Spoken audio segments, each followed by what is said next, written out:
Welcome to Embedded. I'm Alicia White alongside Christopher White. We're going to talk today with Ramiro Montes De Oca about modular electronics. Hi, Ramiro. Welcome. Hi, Christopher. Hi, Alicia. It's an honor to be here. I'm a big fan of the podcast, so thank you for having me. We're excited to talk to you. Could you tell us a bit about yourself? Okay, so I'm from Buenos Aires, Argentina, originally. I studied electrical engineer, and I dropped out from mechanical engineer to start what became at that time Web 1.0 at the end of the 90s. So basically, I did a lot of coding, and when the bubble burst, I came to US, and I started working on broadcast engineer at that time. And then I slowly switched to doing some hardware engineering in broadcasting to finally switch to consumer electronics and manufacturing in China, basically. And now you're the CEO and founder of a small company. Yeah, it's called A-Thing.io. It's Modular Electronics. Which we'll be talking more about. But first, lightning round. Are you ready? Yeah, I love this part. Okay. What's your favorite component ever? Oh, resistors. Favorite processing core? I work a lot with ARM and microchips. So basically, going both ways. Lego blocks or Tinkertoys? Yeah, Legos. Smallest circuit that is big enough to be interesting. Smallest. 9 dip of freedom, like, accelerometer, gyroscope, and... Is there a place in Argentina that everyone should visit? Oh, let me think. Mendoza. What is Mendoza? Mendoza is on the west side of Argentina. It's where the big mountains are. It's a lot of wine over there. It's similar to California, actually. If you could teach a college course, what would you want to teach? So I love manufacturing. So probably a subset of lean manufacturing, which is manufacturing on demand. I really think that that's the future of manufacturing. And do you have a tip everyone should know? Learn assembly code. Really? Oh, wow. Yeah, one day it's going to save your life. Okay, so we mentioned athing.io, and it's modular electronics. But what that could mean anything. What is it really? What does it do? Who is it for? Yeah, so A-Thing is like Lego for electronics. It's not a toy. It's professional electronics for rapid prototyping and rapid manufacturing too. So basically, we separate each part of the system into modules. They're the size of a penny. And they can be assembled by hand. So there is no need to solder. And so we have processors, power management, memory, antennas, all kind of sensors, peripherals. So all the modules are pre-certified and ready for market. We can talk about that later. And so another way to explain is like Arduino, but on the size of a penny. Tiny Arduinos. And you said that they don't require soldering, so they all have connectors that go between them. Correct. So, so they're connectors similar to, they're not similar, it's what we use for cell phones, basically. They're very small connectors, not necessarily user-friendly, but the idea here is not to be a system that is for playing. It's more like a final product. So once it's connected up, you're not expected to reconfigure it and change things around. The specs for those are a Hyros connector. They're very popular, and they say it's like 50 times, but Yeah. But who hasn't broken one of those? Exactly. It's how you handle it. So, yeah, I wouldn't trust that.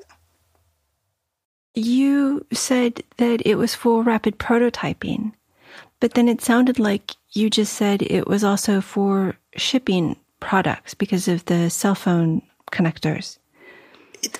Yeah, so here's the deal. It's both. And the only difference between doing final products and rapid prototyping would be the connector. There is an adapter to just make it easier to connect and disconnect. But the final product, I mean, you can use the final product and actually ship in as a product.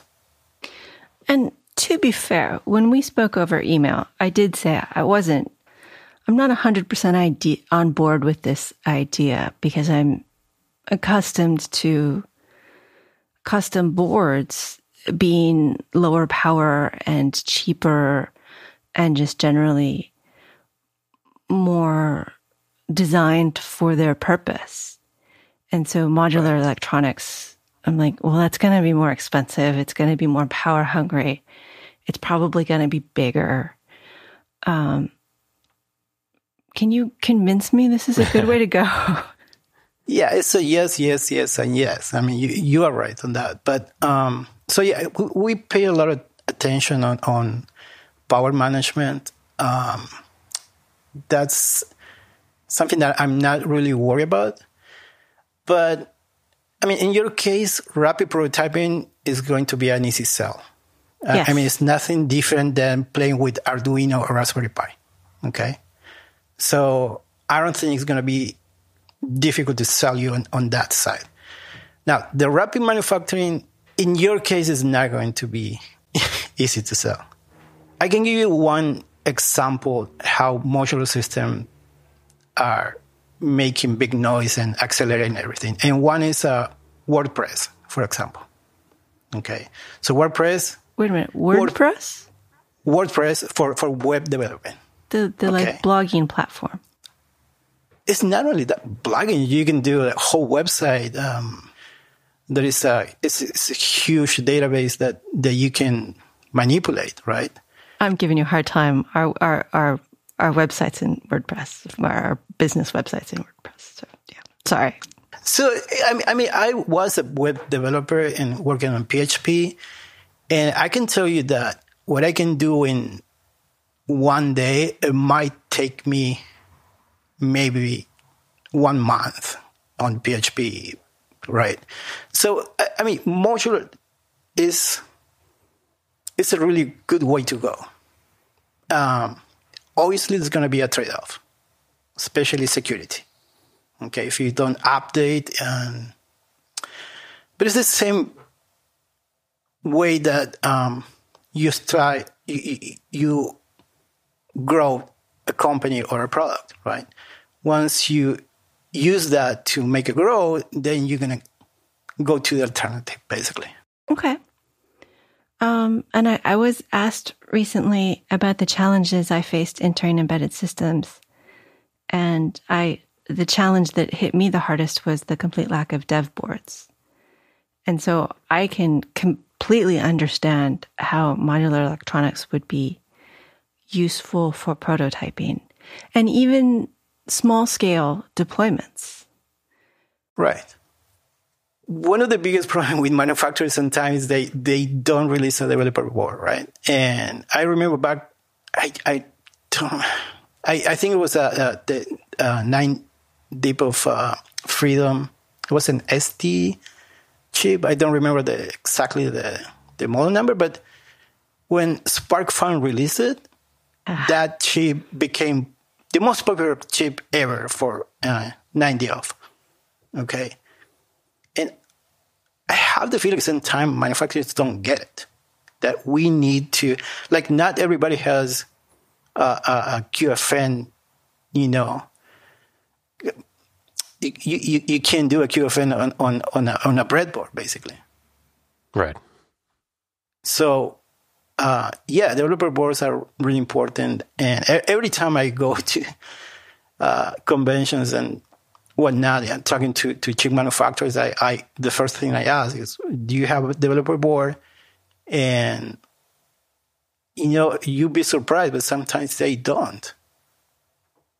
And that's odd now. I remember when having a developer board, I mean, that was borrowing one from some person you met who you probably took out for a beer and they loaned you a $10,000 development board. Yeah. Or the FAE would give you one for a little while, Yeah. but you wouldn't get to keep it. Yeah. And for some stupid little chip, right? It wasn't for a $10,000 chip. Oh no, it was for like accelerometers and gyros. Yeah. It was yeah. But there is a difference between dev boards and modular electronics, isn't there? There is and there isn't. I mean, it's a fine line at this point. And so we're going to talk about chiplets a little bit later now, but it comes down to how you take that technology that now is so small and applying to your project, right? So now we have better options, like smaller packages. And we had this huge developer boards, which make no sense. So basically what we did is just make it smaller. What about a manufacturing quality? That's been one of the differences between dev boards and things that should be used in shipping products. In fact, some of the ST dev boards specifically say they should not be OEM'd for products. Yeah, I remember your comment. I don't remember which episode, but yeah, exactly. Like you want to buy like 20 or 40 boards, and sometimes you can't, right?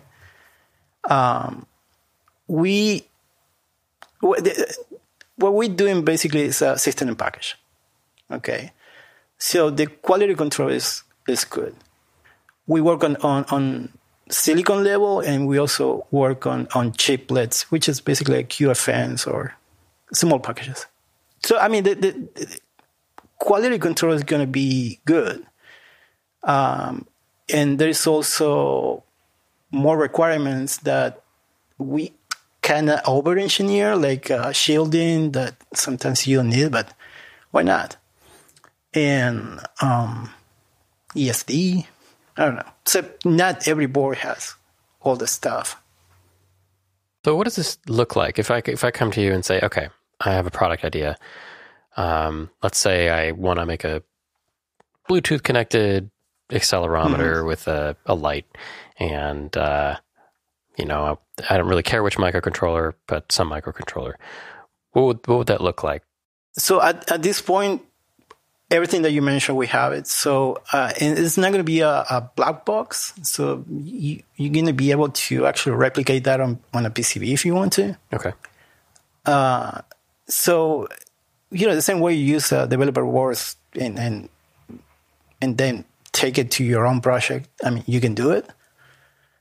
It's just like Bluetooth modules or Wi-Fi. You have to, if you want to take it to market, you have to pay a lot of money on certification. So this is going to be pre-certified.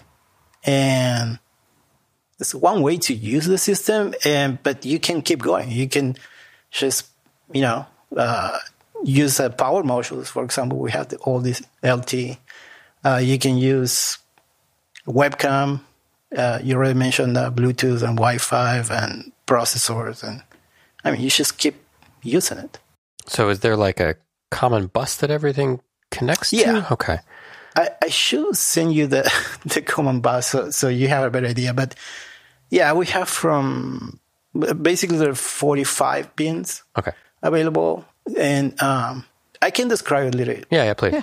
Yeah. So basically, the main chip the main module is going to be locally controlled by a chip that is going to be connected to I2C. So with that chip, you're going to do power management. You're going to do some reprogramming to the local module. And some other local functions. And basically that main chip is going to control the flow of the bus. Okay. It's going to tell you when to talk, when to shut up, basically. So if I look on your website, I see you have kits, developer kits, and they're for different themed things. You have one that's a multi-tracker that has a GPS and a dog wearing a collar. Doesn't come with the dog. Doesn't come with the dog. Doesn't come with dog. No. And then a smart toy, a teddy bear with lots of pieces, and then a smart flashlight. Yeah. Which seems to have a speaker and Wi-Fi. So I guess that is a smart flashlight. None of my flashlights do that. The sun is out. Turn me off. Yeah. And so you have, and these show different modules. The teddy bear has a Wi-Fi, Bluetooth, a camera. That's frightening. A microphone, a speaker, SD card. And I don't see what that one is. My screen won't blow up that much, but I assume that there's a microcontroller in there. Am I going to write code on the microcontroller? And do you already have drivers for everything else? Yeah, so basically you're going to use the same tool chain that whatever the microcontroller is going to be on that system. So we have run 8 bits, which is going to be an Atmel, totally compatible with Arduino's project. So even if you have an Arduino project, it's going to work on that. 32 bits, we have a microchip PIC32MX and STM32s. And the most expensive, that's a different story. It's going to be compatible with Raspberry Pi, basically. Oh, okay. So you're going to use the tool chain that you usually use. Okay. And then I can see you have flex circuit going from board to board. And that must be your 45-pin bus. Yes. Okay. But I don't see where I can just buy modules. Can I only get kits? Are you actually shipping kits? I know this is kind of new. Okay. Yeah. At the moment we're recording, a lot of things are going on in China. And no, we're not shipping yet. Okay. And given the state of the world, you're not quite sure when you're going to ship, or how close are you to shipping once things become unstuck? Yeah. I wish I didn't wish that the problem was that, but the problem started way before, like a year ago with the trade war, and we start actually changing manufacturing basically a year ago.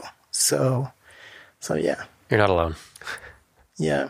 I mean, everything is on the same boat. Everybody knows what's going on, but it's not easy right now to launch a product in the middle of this situation, but what is going to happen?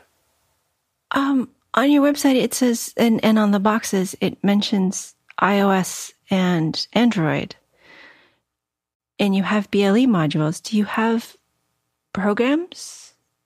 Yeah, that's one of my biggest, let's say, frustrations. It's like I work with embedded products for a long time, and it's not easy to actually work with iOS specifically. And so we understand. Yeah. I mean, Android it's easy, but then you have security problems. But iOS is tricky, and so basically we hire a programmer specifically so the whole code is going to be open source, and so you have the whole project open, so you can actually modify your iOS product and app and do whatever you want, basically. So it's probably going to be a good product to actually learn iOS and embed it. And it says AWS partner on here as well. Are you helping people understand how to send data to the cloud? Yeah. So one of the products was specifically the teddy bear. There's a conversational chatbot, and it's very fun. It's like Alexa but it's one of the plugins called Lex from AWS. And so you're going to be able to actually create a chatbot. And it's just like in the movie AI, I guess. That's going to be fun. Okay. So you're going to have 100% open source code. And you've said that these boards, you're helping people go from many small boards to one single board. How are you going to make money? Well, ideally, I don't want to make like a single board. Like ideally, the idea is to make an open source code, so you can actually do your own project on this. And by the way, some of the chips are. It's not that we want to close it, but some of the chips, there's not going to be a way to maybe buy it outside our system, and that's because some of the chiplets that we're going to use or the combination is not going to be available. So I mean, it's not that I want to close the system. It's just like we're doing custom chips too. Okay. Oh, it sounds like they're selling hardware. Yeah. Yeah. No, but another frustration that I have when Raspberry Pi came out is that, okay, I want to buy the chip. Like I want to put it on my own system, and they never gave us the chance to actually get the chip and make your own whatever, right? So that's the beginning of why we started this company, actually.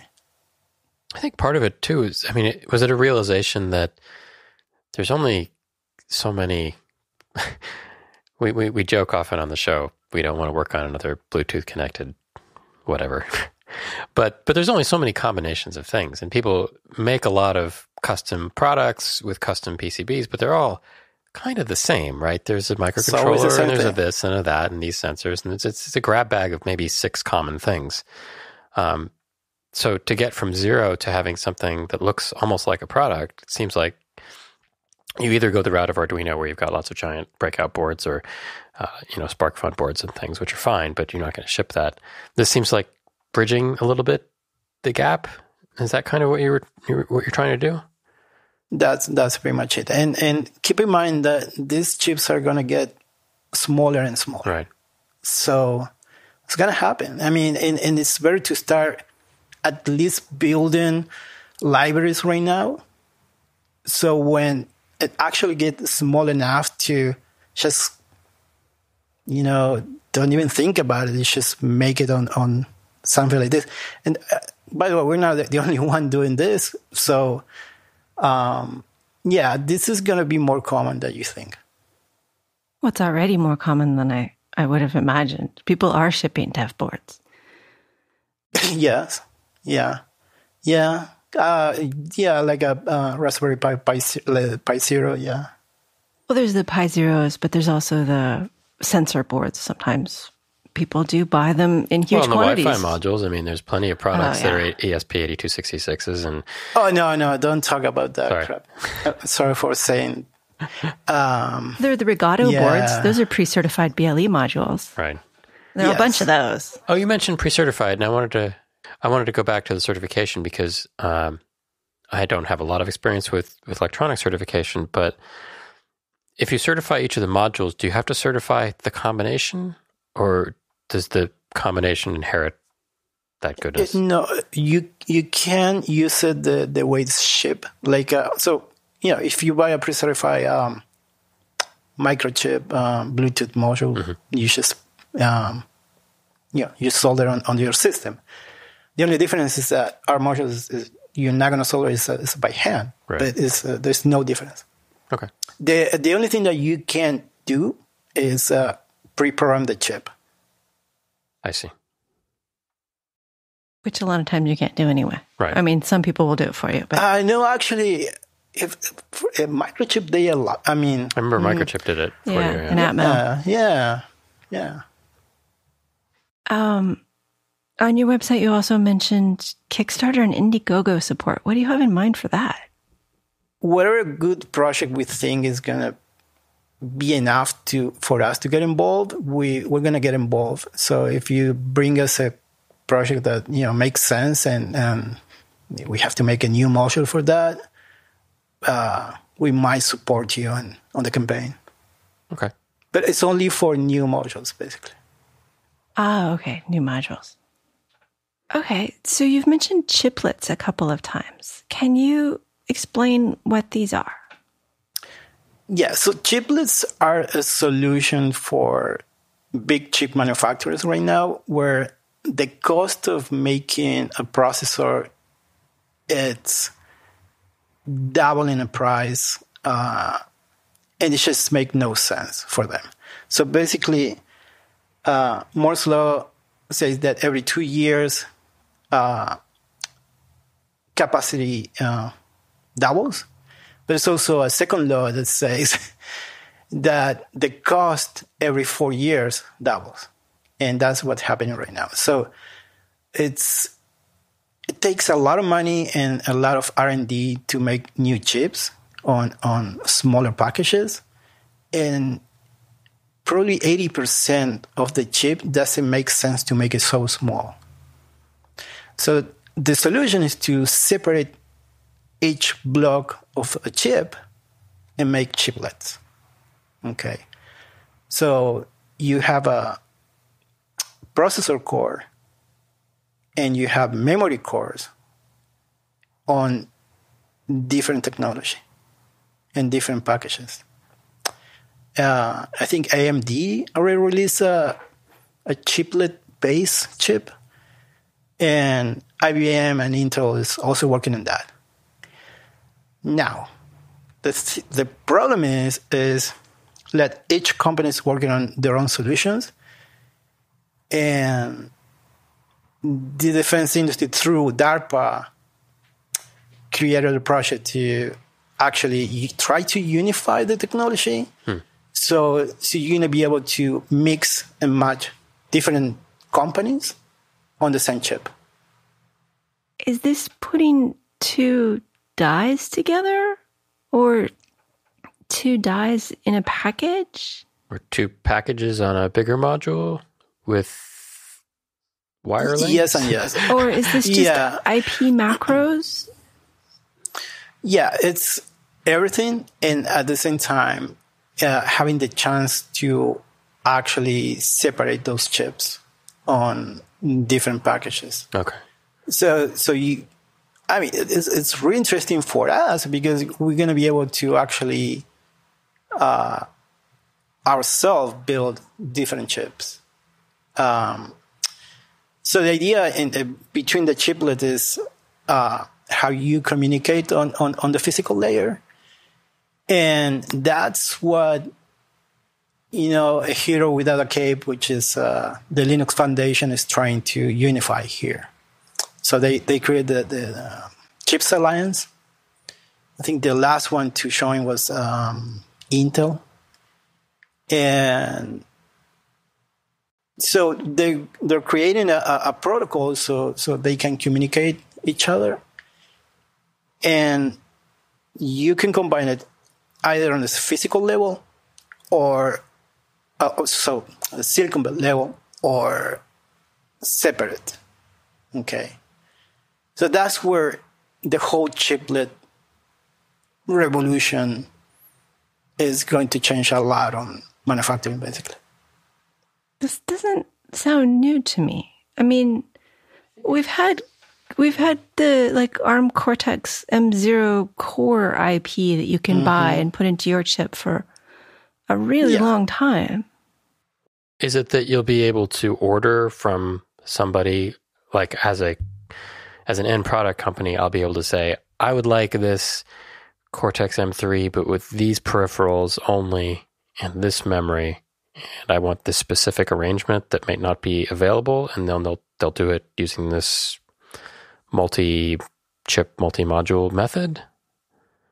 Yeah, that's always going to happen. Like that option is always going to be there, right? I mean, silicon level is sure, but always there. But for somebody like me who might be making a low volume product, that's not an option because it would cost millions of dollars. Well, not necessarily, and that's the point. So when you create the chiplets and you unify the protocol, and that's where the Linux Foundations is going to save us, basically. If that really happens the way it's planned, yes, you're going to be able to actually mix and match and make really cool stuff. But the price has been an issue. I've been in a couple of companies, two that have made their own chips and two that have realized that's way too expensive unless you're shipping in million quantities. Yeah. How are they? I mean, silicon at these small sizes, it's a tough process. How is, okay, let me step back for a second. You're talking about making modular electronics because we have these pretty often blocks, but we have our occasional need for a particular block that we make for our particular toy, or a particular product. Sorry. I'm looking at teddy bears and talking about products. And then we're talking about custom or semi-custom chips. And I see how they're both modular, but it seems like the modular electronics is making things cheaper and smaller, and custom chips has always been an area that's really, really expensive. It's one of those deep water, don't do this unless you're really sure areas. How are these joining in your company? So a lot of the technology that is going to start being used on chiplets is the technology that we're using. So chiplets are, or those small chip that already been combined with chiplets, it's already being used on custom ICs, right? Is it that I think what he's saying is that the chiplet method allows you to combine what normally you would have to do on a die with it. It's like another step of modular, right? You order, okay, I want my chip to do this, but it's really a chip with 5 dies that are interconnected using the standard method that they just pulled off a shelf. And so you're not really ordering custom silicon. You're getting a custom processor thingy that's a combination of a bunch of silicon that they already had. So it's not that you're saying spin up a whole process to make me a wafer with all this stuff on it. No. So the idea is you're going to be able to buy BGA packages, basically. Right. It's kind of like a multi-chip module. But stacked dies are really tough because of the precision requirements, and MCMs are really tough because of those tiny, tiny wires between them.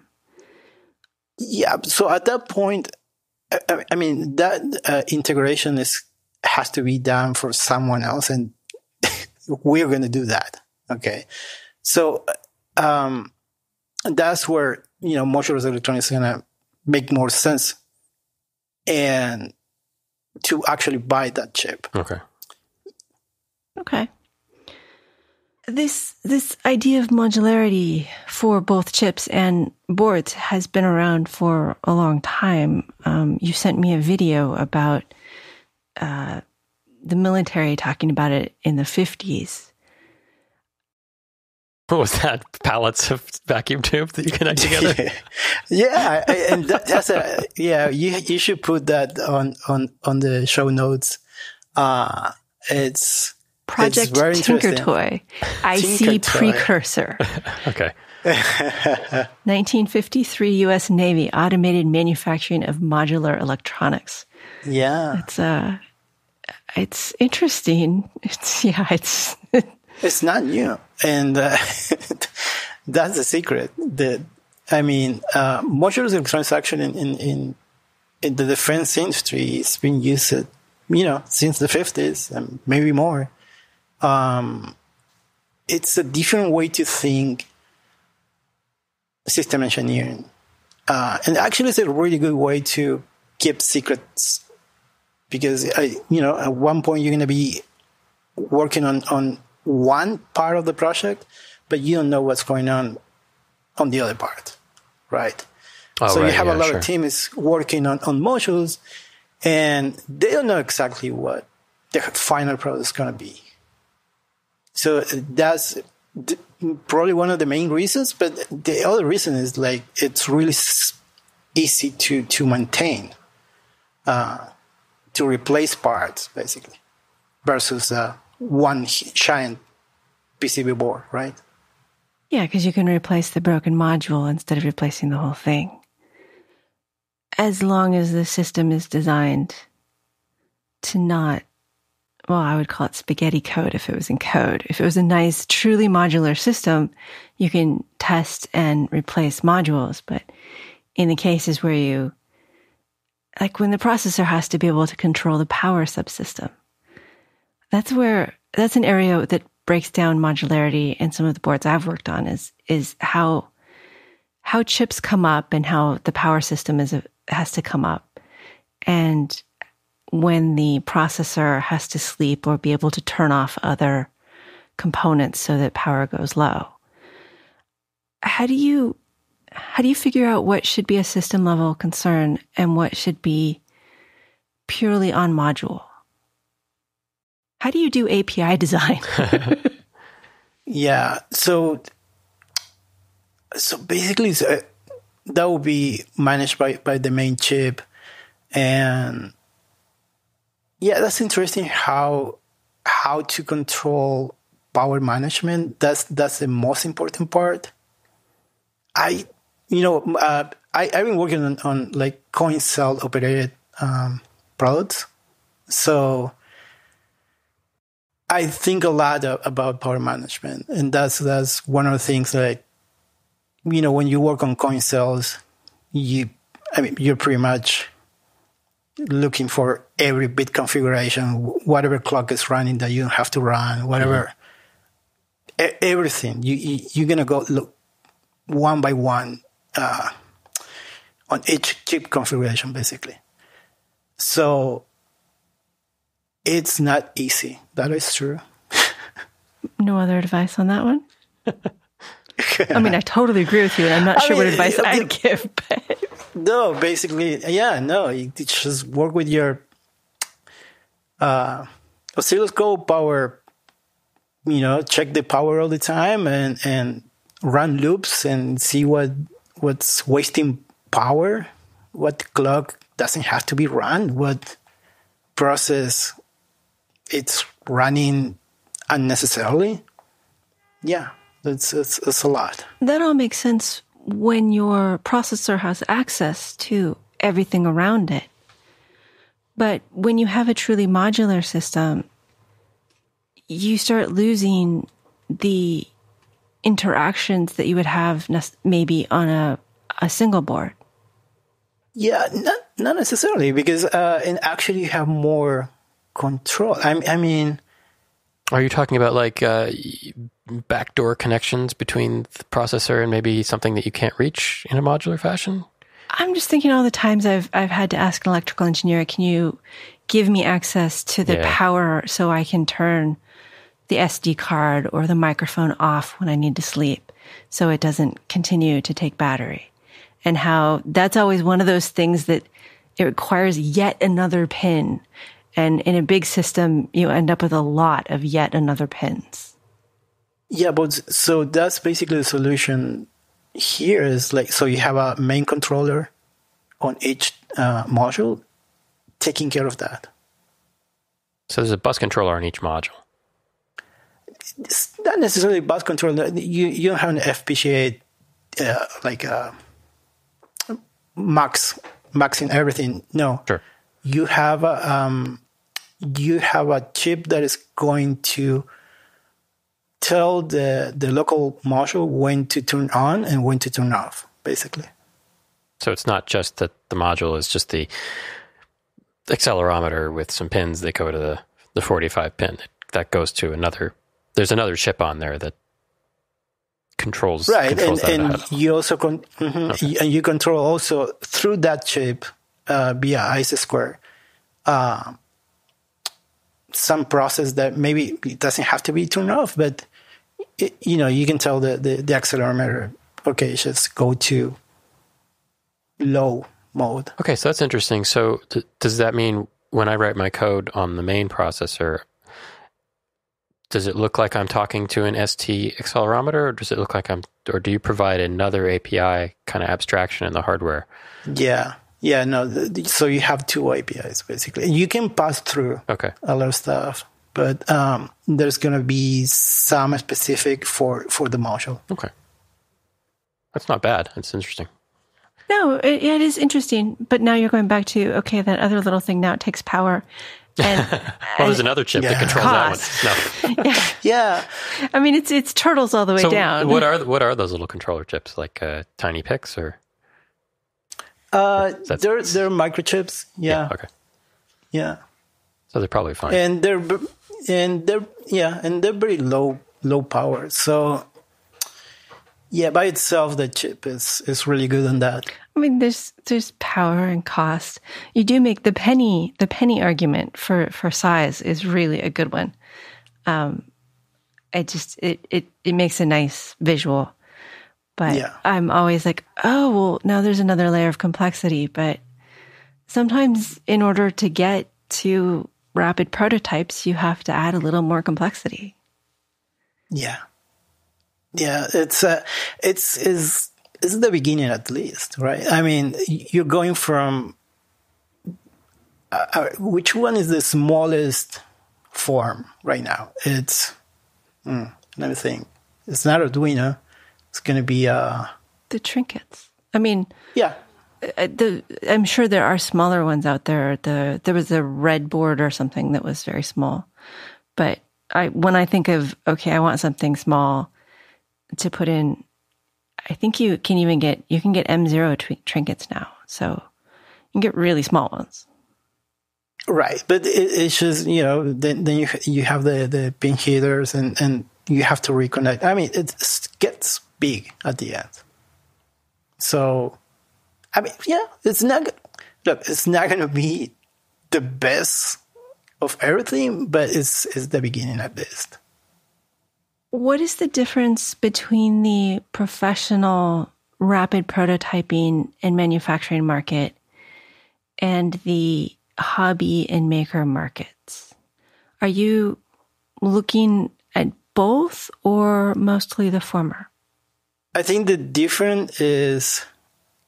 difference is that this is going to be pre-certified, and you're going to have more like, temperature control and weather, vibration, ESD, EMI shielding. So it's going to be more towards professional products than, hobby. And you've been working on this for 3 years? More like 4.5, but back and forth. And the last, I would say, 3 years, almost full time. Yeah. How are you funded? You're in LA, right? So you're out of the Silicon Valley funding circle. Yeah, I'm out of the big dinner parties. Yeah. I mean, LA is not bad. We have a lot of investors here. Right now, I'm part of an accelerator. It's called CoFoundersLab. It's okay. It's good. We have a lot of coaching, and I mean, there's a lot of people with money here too. Yeah. It's the dynamic is different. Here in LA, we have more like a defense industry. I mean, you have it here, you have it in Silicon Valley too, but it's just, they're different investors basically. Oh yeah. Being in an accelerator, given you have so much experience in manufacturing, it must be kind of odd, I'd think, because many of the people there have ideas, but no manufacturing experience. Yeah, that happened. And actually, I'm offering my service to all those guys, and we're having long conversations. And it's funny because there's a couple of projects that would be perfect for anything. So I try to convince them, but at the same time, it's amazing. Like I forgot how difficult it is when you have an idea and you think you know, and no, there's a lot of things that people don't think about. Like, the whole process of actually designing for manufacturing is one of the biggest ones. And then there are the engineers who are like, well, once I build it and it's awesome, everyone will buy it, completely forgetting about that step of people need to know about it, which is marketing, which sometimes gets a bad name, which sometimes it deserves, but more often we just like to pretend it doesn't. Yeah, it's no, there's a lot of things that you have to think of. I've been the last year just focusing on the accelerator and actually the business part, not even electronics. Like, it's just the business part is what's consuming my life right now. But I had some experience, like I didn't mention it, but I had a .com back in the 2000s. So I know how it works, and I know the challenges on fundraising. So yeah, there's a lot of things that you have to think of on top of your great idea. And it's tough where you are now, which is, it sounds like you're really far along in the design process, but a little stuck on manufacturing. And so you don't have a launch date. Sometimes it's just the universe. Yeah. I need this time. There is a lot of things that we have to work on specifically the business part. And, I'm not desperate with money right now. My wife will say otherwise, but it's different when you're not desperate for money and you have investors waiting for people. It's weird, but sometimes you have investors waiting for people that is desperate, and we don't have that. One of the things on your website is about being a green company. What does that mean to you? Yeah, it could be like for some people marketing, but if you go to China once, you get the idea how current manufacturing is it's a disaster. I really think that modular electronics is going to solve a lot of those problems, especially reusing modules. So, if you have an environment where you have different products and you can recycle those modules, probably we're going to save a lot of, problems in the earth. Yeah, there's a lot of thrown away PCBs in the world. And that's a lot of bad chemicals. It's a lot, and it's just actually the process of actually getting those raw materials is from the beginning it starts not good.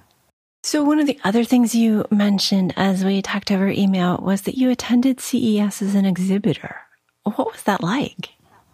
Yeah, that was interesting. So I've been going to CES for more than 20 years, and this is the first time I go as a exhibitor.